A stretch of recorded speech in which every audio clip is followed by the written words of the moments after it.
Hi guys, and welcome back to my channel. I thought I'd go out and shoot some pinhole on my LeRouge 6.6 medium format pinhole camera with a roll of Ilford Delta 100, and I decided to go down the beach and see what I can come back with. I kind of limited myself because I just went out with this, that's it. I want a GoPro to make the video, but I just went out with this and I thought, well, I'm going to limit myself, no tripod, just this little tiny grip, and get some low shots. If I find a rock or anything to place it on to get a different angle, then so be it. If it's not about, then I can't do it. So I kind of challenged myself and limited myself to this equipment only, and I came back with some nice photographs. So I'll run the video, let you guys see what I was up to, and then come back.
So that was a complete disaster. I hadn't used this camera for quite some time, and I've kind of forgotten the rules that I'd given myself about shooting this camera, and in particular was the opening and closing the shutter. Now, when I opened the shutter on that shoot, I did notice at the time, I thought, oh, have I opened that far enough? And it was just slightly sitting over the pinhole instead of going all the way back.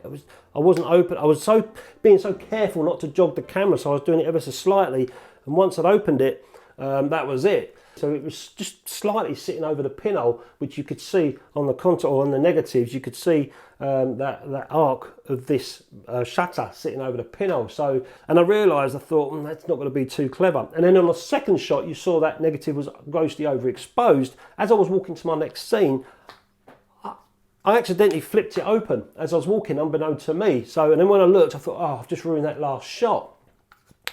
So I didn't really have a great feeling. You know, normally when you shoot film, you look forward to coming back and developing your negatives. You're quite excited to see how they look. I didn't feel it on this one because I kind of knew that I was nosing up along the way, you know, messing up. So when I came back, I wasn't excited about developing. I knew the negatives weren't going to be that great, and they wasn't. So I decided to go out again.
So I'll show you some of the paperwork that I've come back with. That was my first little tiny test strip. That's a Max Black test to make sure my developer was okay. I'd used the developer a few days before in a darkroom session, and I wanted to use it again. So I just did a Max Black test to make sure that it was still good to use for this session, and it was. So that's that. The contact print I ended up making, you can see my contact print. I had some decent negatives all the way along. You know, these ones here are a little bit overexposed, but these ones have come out looking quite nice. And I chose 3 negatives to print with, and it's 1, 2 and 3. So you've got the broken jetty with a funny stick sticking out of it. You've got this chain on a brick, I don't know what that's for. And you've got these eye holes here as well for chains on bricks. So normally you see me in the darkroom and I'm talking and explaining what I'm doing as I'm going along, but it was quite nice this time just to throw the video camera in there, and without talking to it I could just get on with making the prints. And I ended up doing a test strip on the first one. I started working with that broken jetty, and this is the test strip that I did with a 2.5 grade filter, 2, 4, 6, 8, 10, 12. And then I started working on some more little tiny tests as I was going along. And this is the print that I ended up with. So I've got the sky here at 8 seconds with the 2.5 grade filter, and the ground level at 4 seconds with a 2.5 grade filter. I could have played around with some split grading, but I didn't want to. You know, sometimes I just like dodging and burning with my hands in the darkroom and not using any split grading, just use 1 grade filter and get around the print with my hands, and I quite enjoy doing that. So that's what I've done with this here, and I'm quite happy with the results. I did have when I did the first 2, I had a slight spot which was on the negative, and I thought I'd finished the prints, they were drying, and then I realised there was a spot on there. But I already had the formula, so it didn't take much long to make a couple more prints. So that's what I did there, and you can see, made another print there, and another print. So I've got 3 of them prints, and they're all pretty much similar. I then liked the chain on the brick. I really did like that photograph, and I started to work on it. But just under here, I thought I'm gonna have to play around in the darkroom and try and get some, do some trickery on this part.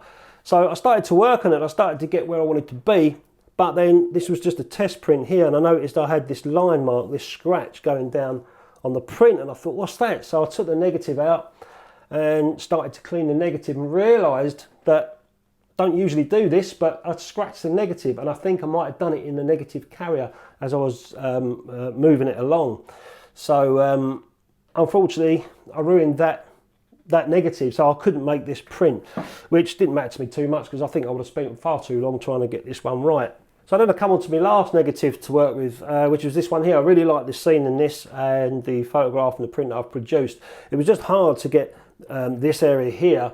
There was a lot of dodging and burning going on, so I had 3 sections. I had this section here, and then I had the sea area section and the top of these slabs, and then I had the dark, this shadowy area on the sand, the darker area as well, to try and work on. And it was important to me to try and keep some white water there, and also the top of the slabs, sort of making them pop a little bit. But I carried on working with it and ended up using a 2.5 grade filter and a contrast 5 filter as well. It wasn't split grading. I was using the 5 around this area just to make the darker areas stand out and the lighter areas to stay light, and that's what I wanted. So I started to get where I wanted to go. You can see now I've got detail in the bottom, and these slabs have now started to pop out. I've got the white water, and then I burned the sky with a 2.5 grade filter. So I started to get where I wanted to go on this. I was quite happy, and ended up making a few more prints. You can now see I've got detail going on in the sand, and these are my test strips for it here. You can see 2.5 grade filter for 10 seconds on the sky, and I've got a contrast 5 filter that I was playing with on the rest of it. So quite a bit of jiggery pokery going on in the darkroom, but that's what it's all about, you know, is creating with your hands and trying to do the best that you can with the knowledge that you've got to make a print. It's quite fun as well. And the Perceptol, you saw me mixing the Perceptol. I've used this quite a bit before. I understand that you've got to allow for speed loss with Perceptol, but I was using it at 1 part to 3. I was using it at 1 part to 3 mainly because of I wanted to use it again for a couple more rolls, so I was being more economical. But I don't believe that you need to adjust for speed loss on your film, i.e. using Ilford Delta 100 at 50, if you're going to be diluting it at 1 part to 3. And Even if you do, I didn't see any difference anyway. But that's Ilford's Perceptol that I developed it in at 1:3. And it's not often that I use Perceptol. Usually I use D76 or Rodnol or X-Tol. They're my favourite 3 developers that I use. But because I was shooting with the Ilford Delta 100, I thought I'd try out the Perceptol because of its extremely fine grain benefits. So it seemed to work all right. These are the 2 prints that I'm happy with, the ones I've made. These are going to go on eBay, guys. If anyone wants to auction for these, it helps me get some more paper and stuff for my darkroom. And I'll be putting these on eBay, so have a look in the description below if you're interested in purchasing one of these prints. And check this out, this is a Franca Solida 6x6 medium format camera that I got online recently for 50 quid. So I'm going to be making a video about this and getting into medium format photography, film photography, for those who are on a budget like myself. So I'm looking forward to playing around with this camera. Anyway guys, thanks for watching. Thanks to all the subscribers, the people who comment on my videos and all my Patreons as well. Really appreciate your support. I'll catch you next time.